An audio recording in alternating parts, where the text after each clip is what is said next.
না দেখলে হয়তো আমিও বিশ্বাস করতাম না। মাত্র ১ কাপ মটরশুঁটি দিয়ে এতগুলো নাগেটস বানিয়ে ফেলেছি। বাইরে থেকে ফ্রোজেন ফুড উল্টোপাল্টা না কিনে ঘরে এরকম একটা মুচমুচে স্ন্যাক্স বাচ্চাদের জন্য বানিয়ে দিতে পারো। বাচ্চারাও খুশি, তুমিও খুশি। এর জন্য লাগবে ১ কাপ মটরশুঁটি, কয়েকটা রসুনের কোয়া। এটার একটা পেস্ট বানাতে হবে। এরপর তেলের মধ্যে জিরে আর সাদা তিল ফোড়ন দিয়েছি। এই কড়াইশুঁটির পেস্টটা দিয়ে এর মধ্যে দিয়ে দিয়েছি কিছুটা চিলি ফ্লেক্স, চাট মসলা আর ১ কাপ সুজি। ১ কাপ জল দিয়ে এটাকে ভালো করে মিশিয়ে নিতে হবে।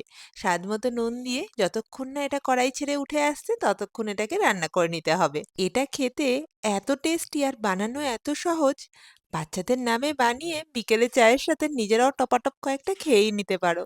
কিছুটা আলু সেদ্ধর সাথে ভালো করে মিশিয়ে নিয়েছি। তারপর যেভাবে আমি কর্নফ্লাওয়ার ছড়িয়ে এটা রোল বানিয়ে নিচ্ছি, তোমরাও এরকম রোল বানিয়ে নিও আর নিজেদের ইচ্ছামতো শেপে কেটে নিও। এই অবস্থায় কিন্তু ডিপ ফ্রিজে স্টোর করে রেখে দিতে পারো সপ্তাহ ২ এর জন্য। একদম নষ্ট হবে না।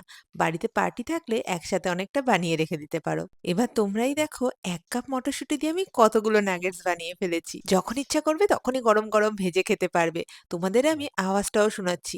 এতটা ক্রিসপি হয়েছিল।